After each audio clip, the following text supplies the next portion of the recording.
नमस्कार दोस्तों, Tomar math class में आपका स्वागत है। जैसा कि कल सभी ने देखा होगा कि क्लास फर्स्ट ईयर में हम लोग इंट्रोडक्शन पढ़ चुके हैं। क्लास 11th में जो भी अपना सिलेबस था उसका हमने इंट्रोडक्शन पूरा दिया है और फर्स्ट चैप्टर से लेकर 14 चैप्टर तक की बात वहाँ पे की थी हमने। तो हमने जैसा कि बताया था कि आज हम लोग पहला पार्ट यहाँ पे स्टार्ट करने वाले हैं। तो आज हमने अपना टॉपिक लिया है क्या भाई, समुच्चय अर्थात सेट्स, जिसमें हम लोग सामान्य परिचय बेसिक इंट्रोडक्शन की बात आज करने वाले हैं। और इस चैप्टर के अंतर्गत जितनी भी थ्योरी होगी पहले हम उसको समझेंगे। मतलब अगर हमने फर्स्ट वाली एक्सरसाइज सॉल्व करनी है तो उसके लिए जो भी आवश्यक कंसेप्ट होगा, जो भी आवश्यक थ्योरी होगी वो सब लोग हम समझेंगे यहाँ पे। उसके बाद ही हम लोग समुच्चय को समझ पाएंगे या फिर उसके क्वेश्चन भी सॉल्व कर पाएंगे। तो आइए हम लोग स्टार्ट करते हैं यहाँ पे आज कि सामान्य परिचय की तो हम लोग बात करते हैं कि समुच्चय आया कहाँ से, या फिर समुच्चय की खोज किसने की है, या फिर समुच्चय का जनक किसे माना जाता है। तो यहाँ पे हम लोग समझते हैं कि भाई समुच्चय जो होता है, समुच्चय का प्रयोग कहाँ कहाँ पे होगा और समुच्चय की खोज किसने की थी। तो बात ये है कि जॉर्ज कैंटर नाम के गणितज्ञ हुए थे। क्या नाम था भाई? जॉर्ज कैंटर नाम के एक गणितज्ञ हुए थे, जॉर्ज कैंटर। ठीक है भाई, तो ये एक गणितज्ञ हुए। तो ये कोई भी परीक्षण कर रहे थे। परीक्षण का मतलब क्या है? कोई प्रयोग कर रहे थे। और प्रयोग किसका कर रहे थे भाई? तो ये प्रयोग कर रहे थे त्रिकोणमितीय फलनों का। किसका प्रयोग कर रहे थे भाई? त्रिकोणमितीय फलनों का। और त्रिकोणमितीय फलनों का प्रयोग या फिर परीक्षण करते समय, प्रयोग या फिर क्या करते समय, परीक्षण करते समय इन्हें समुच्चय का ज्ञान प्राप्त हुआ। मतलब जब ये त्रिकोणमितीय फलनों का प्रयोग कर रहे थे, परीक्षण कर रहे थे, वहां पे इन्होंने किसकी खोज की? समुच्चय की खोज की। जब इन्होंने समुच्चय की खोज की तो पूछा जाए कि समुच्चय सिद्धांत का प्रतिपादक कौन है, या समुच्चय के बारे में किस गणितज्ञ ने बताया, तो हम लोग क्या बोलेंगे? जॉर्ज कैंटर ने बताया।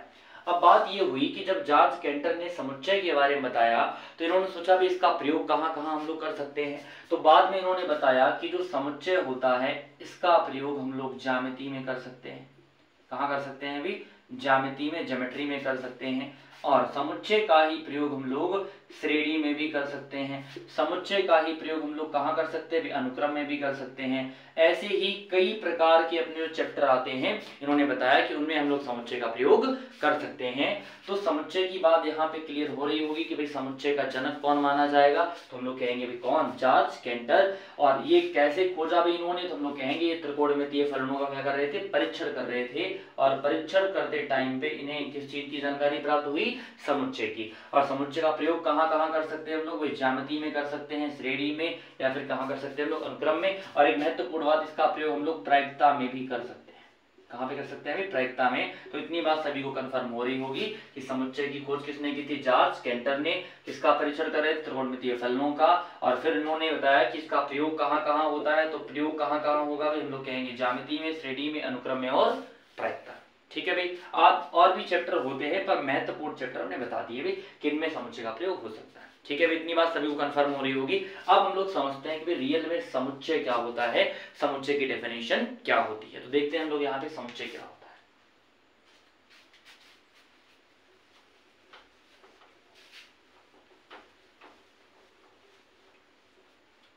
भाई सभी लोग ध्यान से समझते चलें। जितना भी चैप्टर में जितने भी क्वेश्चन आने वाले सब क्लियर होंगे, पर ध्यान ये रहना यहाँ पे कि जितने भी कॉन्सेप्ट हैं, जितनी भी डेफिनेशन, वो सब याद होनी चाहिए। ठीक है भाई। समुच्चय के अंदर जो महत्वपूर्ण पार्ट होता है वो यही है कि डेफिनेशन कितनी याद है और कॉन्सेप्ट कितने अच्छे से समझे हैं। ठीक है भाई। तो समुच्चय की हेडिंग हम लोग डाल लेते हैं। अपनी जो पहली हेडिंग रहने वाली है वो क्या रहेगी भाई? समुच्चय अर्थात सेट्स। क्या होगा भाई? सेट्स। तो यहाँ पे देखते हैं कि भाई समुच्चय होता क्या है। पहला प्रश्न ये है कि समुच्चय होता क्या है, सेट्स होता क्या है। ठीक है भाई, बात समझना है यहाँ पे। सभी लोग बात ध्यान से समझेंगे कि समुच्चय का अर्थ क्या होता है। जैसा कि हमने बोला कि सेट तो कई प्रकार के होते हैं। सेट को अगर हम हिंदी में सेट बोलें तो हम लोग कह सकते हैं भाई टी सेट। टी सेट का मतलब जानते हैं सब लोग भाई? जो चाय का सेट होता है, कहने का मतलब जो कप होते हैं उनका सेट। या फिर हम लोग कह सकते हैं भाई यहाँ पे टी सेट के अलावा क्या होगा भाई? टीवी सेट भी हो सकता है। क्या होगा भाई? टीवी सेट भी हो सकता है। ठीक है भाई। ऐसे ही क्या बोल सकते हैं हम लोग भाई? ऐसे हम लोग कह सकते हैं भाई यहाँ पे कपड़ों का सेट भी हो सकता है। कपड़ों का सेट भी हो सकता है। ऐसे हम लोग बोल सकते हैं घड़ी का सेट भी हो सकता है। ठीक है भाई। तो सेट यहाँ पे समझ रहे भी, सेट का मतलब होता है ग्रुप या फिर समूह। क्या होता है? ग्रुप या फिर क्या होता है? समूह होता है। जैसे कि टी सेट में कई कप आते हैं, तो कई कपों का जो समूह होता है वही क्या होता है? T set. टीवी सेट में क्या होता है? टीवी आती है, सीडी आती है, रिमोट आता है, वो सब टीवी सेट हो गया। कपड़ों का सेट क्या होता है? जिसमें पैंट आएगा, शर्ट आएगा, ठीक है, ये सब क्या होता है? कपड़ों का सेट। और घड़ी का सेट मतलब जिसमें कई प्रकार की घड़ियां होती है, वो क्या होता है? घड़ी का सेट होता है। यहाँ पे छोटी सी या पहला पॉइंट सब लोग समझ रहे होंगे कि एक समूह होता है। क्या होता है? समूह, या फिर हम लोग कह सकते हैं समुच्चय क्या होता है? ग्रुप होता है। क्या होता है? ग्रुप होता है। तो पहली बात कंफर्म हो रही है कि समुच्चय क्या होता है? ग्रुप होता है। और इस ग्रुप को हम लोग संग्रह भी कह सकते हैं अभी। और संग्रह का मतलब सब लोग समझ रहे हैं, संग्रह का मतलब होता है कलेक्शन।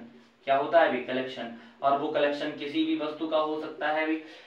टी सेट मतलब कपों का भी संग्रह हो सकता है, टीवी सेट का भी कलेक्शन हो सकता है, कपड़ों का भी कलेक्शन हो सकता है, और घड़ी का भी क्या भी कलेक्शन हो सकता है। तो पूछा जाए कि समुच्चय क्या कहना है? समुच्चय क्या होता है? संग्रह होता है, कलेक्शन होता है। क्या होता है? कलेक्शन। अब समझना ये किस चीज का कलेक्शन होता है, किस वस्तु का कलेक्शन होता है, वो चीज समझे यहाँ पे। तो यहाँ पे डेफिनेशन समझाते हैं भी कि समुच्चय की डेफिनेशन क्या होती है, वो सभी लोग समझेंगे पहले, फिर नोट करेंगे सभी लोग कि समुच्चय की डेफिनेशन क्या होती है। समुच्चय की डेफिनेशन होती है वस्तुओं का, किसका भी? वस्तुओं का। देखो यहाँ पे बात हो रही वस्तुओं की, वस्तु कोई भी हो सकती है। तो वस्तुओं का सुनिश्चित, कैसा भी? वस्तुओं का सुनिश्चित एवं सुपरिभाषित संग्रह। कैसा भी? वस्तुओं का सुनिश्चित एवं सुपरिभाषित संग्रह ही समुच्चय कहलाता है। ठीक है भी, संग्रह ही समुच्चय कहलाता है। अब सभी लोग समझेंगे कि ये सुनिश्चित और सुपरिभाषित क्या होता है। ठीक है, ये तो हो गई डेफिनेशन कि वस्तुओं का सुनिश्चित एवं सुपरिभाषित संग्रह ही क्या कहलाता है? समुच्चय कहलाता है। और उसके अलावा यहां बोला जाए समुच्चय का दूसरा नाम होता है कुलक। समुच्चय का दूसरा नाम क्या होता है? कुलक। तो अगर पूछ ले कि कुलक क्या होता है, कुलक नहीं कुल बोल सकते हैं हम लोग यहाँ पे। कुल मतलब वंश होता है, जैसे कि हम लोग बोल सकते हैं अपने बाबा, पापा और उनके जो लड़के होते हैं वो सब क्या होते हैं? कुल होता है। क्या होता है? कुल। तो कुलक भी क्या हो जाएगा? समुच्चय ही हो जाएगा। तो पहले समझते हैं कि वस्तुओं का सुनिश्चित एवं सुपरिभाषित संग्रह क्या होता है। तो यहाँ पे पहला वर्ड आया है सुनिश्चित। कैसा वर्ड है? सुनिश्चित। तो पहले समझेंगे सुनिश्चित का अर्थ क्या होता है। ठीक है, और सुपरिभाषित का अर्थ क्या होता है? सुपरिभाषित का अर्थ क्या होता है? दोनों ही अगर शब्दों का हम लोग अर्थ यहाँ पे समझ गए तो फिर समुच्चय समझना बहुत आसान हो जाएगा। सुनिश्चित का मतलब होता है जो निश्चित हो, जो कैसा हो भाई? निश्चित हो। हम लोग कह सकते हैं विच इज डेफिनेट। तो यहाँ पे कह सकते हैं विच इज डेफिनेट मतलब जो कैसा हो भाई? निश्चित हो। जो कैसा हो? निश्चित हो। उसे हम लोग क्या कह सकते हैं यहाँ पे? वो क्या हो जाएगा? सुनिश्चित हो जाएगा। कैसा हो जाएगा? सुनिश्चित। फिर आगे बोला गया सुपरिभाषित का अर्थ होता है, सुपरिभाषित का अर्थ होता है जिसकी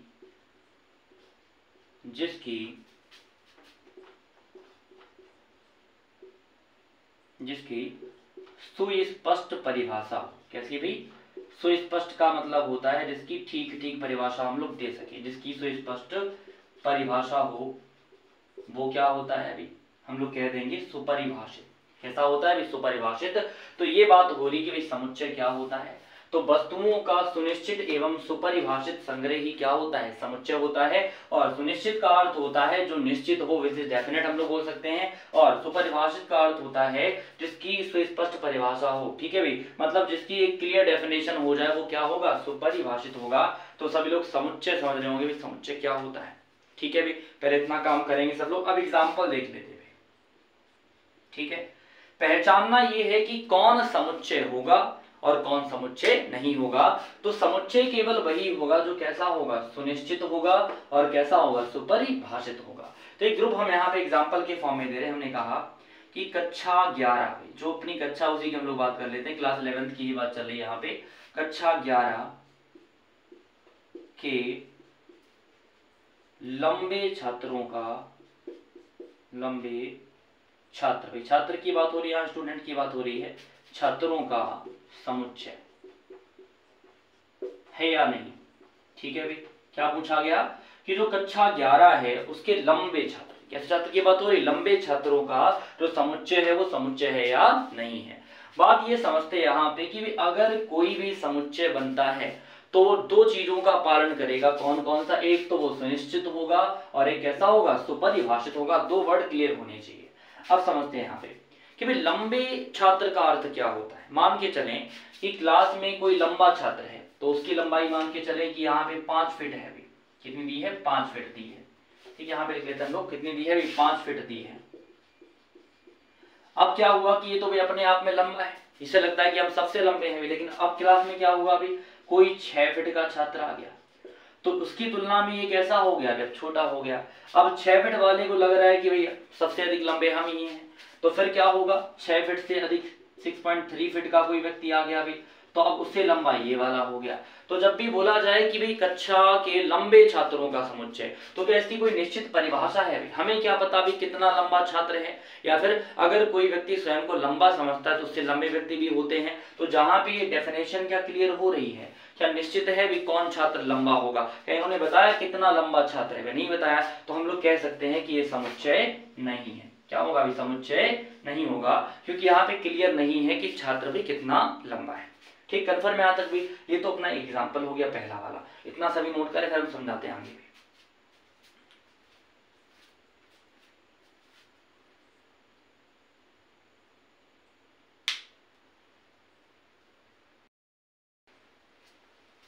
अच्छा, यहीं पे हम लोग अब दूसरे एग्जाम्पल की बात करते हैं कि दूसरा एग्जाम्पल क्या होगा।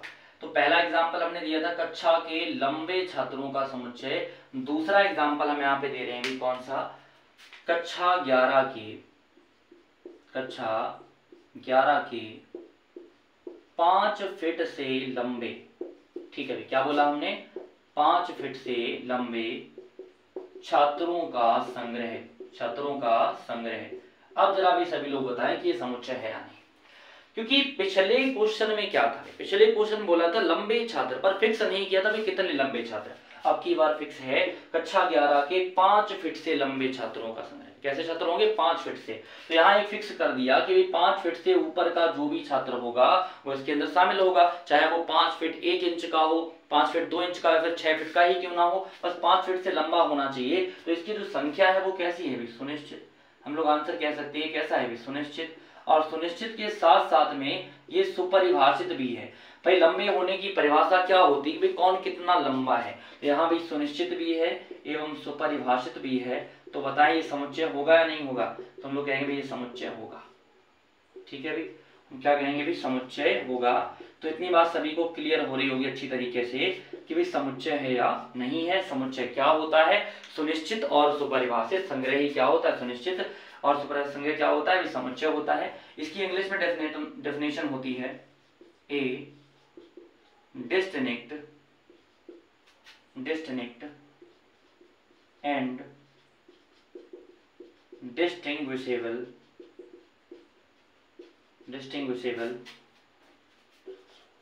collection of things। ठीक है भी, कोई पूछे कि भी सेट क्या होता है, तो हम लोग कह सकते हैं कि set is a collection of, या फिर ऐसे बोल सकते हैं, सेट के सामने बोल देंगे हम लोग कि सेट क्या होता है, और distinct and distinguishable collection of things. मतलब क्या हुआ कि वस्तुओं का सुनिश्चित एवं सुपरिभाषित संग्रह ही क्या होता है, समुच्चय होता है। तो हमने यहाँ पे बोल दिया जिसकी निश्चित परिभाषा होगी और जो सुपरिभाषित होगा वही क्या होगा, समुच्चय कहलाएगा। तो पहली बात सभी लोग समझ गए होंगे समुच्चय क्या होता है। और एग्जाम्पल की बात यहाँ पे हम लोग कर रहे थे, एग्जाम्पल नंबर 3 हमने बोला यहाँ पे, एग्जाम्पल नंबर 3 बोला कक्षा के विद्यार्थियों का समुच्चय। कोई भी कक्षा बोल दें यहाँ पे, कक्षा के विद्यार्थियों का समुच्चय, या संग्रह बोल सकते हैं हम। ठीक है, क्या बोल दें यहाँ पे हम लोग, संग्रह बोल देंगे। एक क्लास फिक्स कर लेते हैं, भी क्लास कौन सी है, तो मान के चलते हैं कि कक्षा 9 बोल दिया हमने। ठीक है, कौन सी कक्षा बोल दिया यहाँ पे, 9।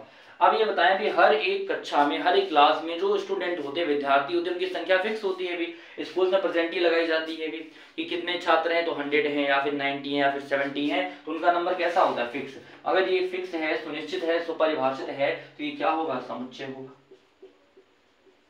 बोले भाई समझ गए इतनी बात यहाँ तक। ये हो गई समुच्चय की डेफिनेशन, और अपना यहाँ पे एग्जांपल भी हमने कुछ यहाँ पे समुच्चय के दे दिए। इतना पहले नोट करें, फिर हम लोग आगे बढ़ते हैं।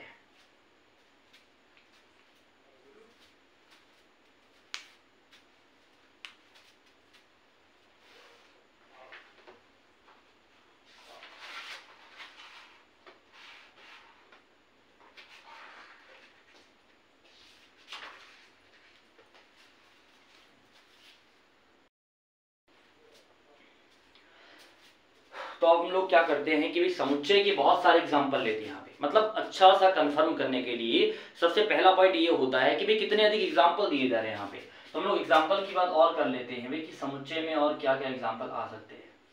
ठीक है भाई, और जब समुच्चय सब लोग समझ जाए तो भाई कमेंट में कम से कम एक एक सेट का एग्जाम्पल सभी लोग लिख के बताएंगे भाई कि समुच्चय का एग्जाम्पल क्या क्या हो सकता है। जैसे हमने बोला यहाँ पे कि भारत के प्रधानमंत्रियों का समुच्चय, भारत के प्रधानमंत्रियों का समुच्चय। वह सीधी सी बात है कि भारत के जो प्रधानमंत्री जितने भी अभी तक बने हैं उनकी संख्या कैसी है, फिक्स है। संख्या कैसी है, फिक्स है कि 15 है या 16 है या 17 है, वो संख्या कैसी होती है, फिक्स होती है। और इसकी संख्या फिक्स होती है वो क्या होता है, समुच्चय होता है। क्या होता है, समुच्चय होता है। फिर किसी ने बोला कि भारत के राष्ट्रपतियों का समुच्चय, भारत के किसका भी, राष्ट्रपतियों का समुच्चय। तो राष्ट्रपतियों का जो समुच्चय होता है, ठीक है, राष्ट्रपतियों का जो समुच्चय होता है वही फिक्स होता है कि राष्ट्रपति कितने बन चुके, 15 बन चुके तो फिक्स है भाई। उपराष्ट्रपति कितने बन चुके, 14 बन चुके तो फिक्स है भाई। मतलब जो नंबर होता है वो कैसा होता है, फिक्स होता है यहाँ पे।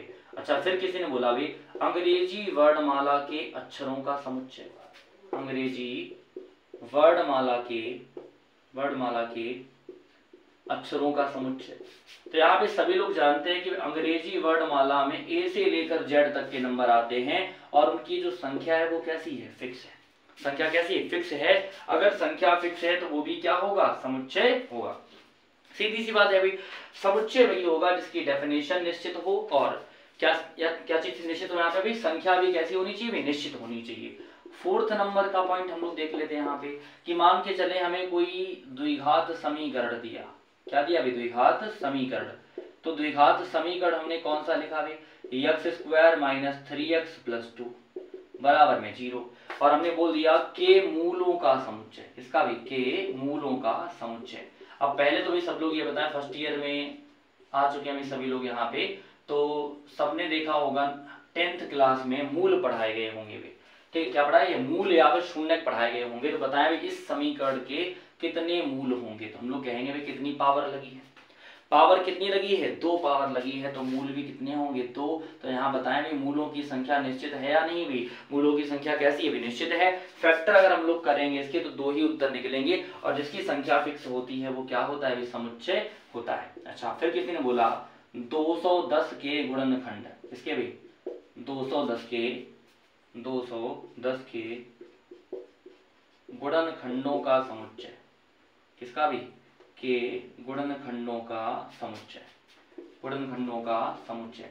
तो सब लोग यहाँ पे बात समझ रहे होंगे कि 210 के जो भैया गुणनखंड होते हैं वो कैसे होते हैं, फिक्स होते हैं। जैसे कि हम लोग बोलते हैं यहाँ पे भी 2 गुणा 3, क्या बोल दिया अभी, 2 गुणा 3, 3 गुणा 5 और 5 गुणा क्या करते हैं अभी 7। तो 2 3 6, 6 पंचे 30 और 3 सत्ते की 210। मतलब ये फैक्टर कैसे निश्चित हैं कि 210 के 4 फैक्टर दिए हैं, तो ये भी क्या होगा, समुच्चय होगा। सभी लोग इस समुच्चय समझ रहे होंगे भी कि समुच्चय क्या हो सकता है। तो एग्जाम्पल बना के सभी लोग एक एक कमेंट करेंगे भाई, सभी लोग कम से कम एक एक सेट का एग्जाम्पल, एक एक समुच्चय का एग्जाम्पल कमेंट में जरूर बताएंगे। तो ये हो गया भाई समुच्चय की परिभाषा।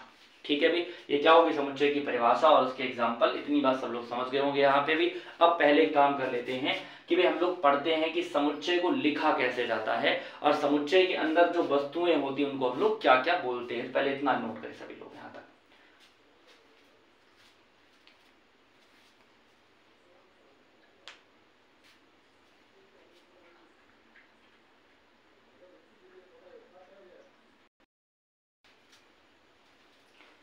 अब ये अपना जो नेक्स्ट पार्ट आता है वो क्या आता है अभी, तो समुच्चय की अवयव। बात क्या हो रही है, समुच्चय की अवयव मतलब एलिमेंट्स ऑफ अ सेट क्या होता है, समुच्चय के अवयव क्या होते हैं।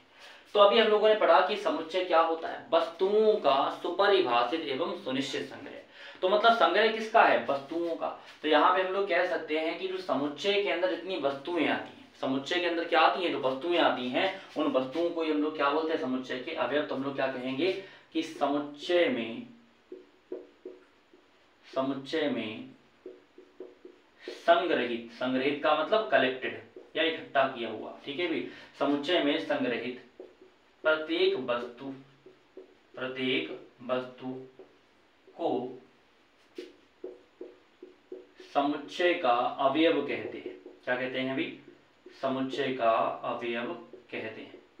इतनी बात समझ गए सब लोग कि समुच्चय में संग्रहित जो भी वस्तुएं होंगी वो सब क्या होंगी भी, समुच्चय के अवयव होंगी। तो मान के चलें कि भी कार, मेज, क्या बोल दिया हमने भी, कार, मेज, या और क्या बोल दिया हमने भी, कुर्सी, ठीक है, और क्या बोल दिया अभी यहाँ पे हमने, तुम लोग कह सकते हैं कि जग। ये सब चीजें क्या हैं भी, इन सब का जो कलेक्शन होता है वो कलेक्शन ही क्या होता है भी, समुच्चय होता है।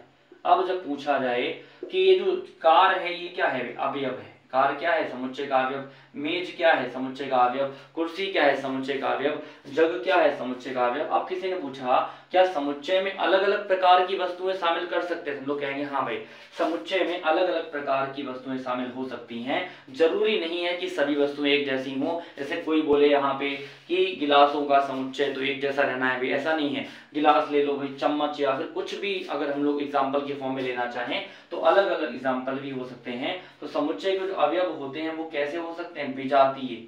विजातीय का मतलब समझ रहे हैं सभी लोग भी, विजातीय अवयव का मतलब है कि उनकी जाति अलग अलग हो सकती है, या फिर अलग अलग प्रकार की वस्तुओं का जो संग्रह होता है वो भी समुच्चय हो सकता है। इतनी बात सभी लोग समझ गए होंगे कि समुच्चय में संग्रहित प्रत्येक वस्तु को क्या बोलते हैं, समुच्चय का अवयव बोलते हैं। ये हो गया भाई यहाँ तक अपना, ठीक है भाई। अब किसी ने बोला भाई मान के चलें कि कोई समुच्चय दिया है तो उसके अवयव को कैसे लिखेंगे हम लोग। तो हमने कहा माना कोई समुच्चय है, माना एग्जाम्पल दे यहाँ पे, माना कोई समुच्चय,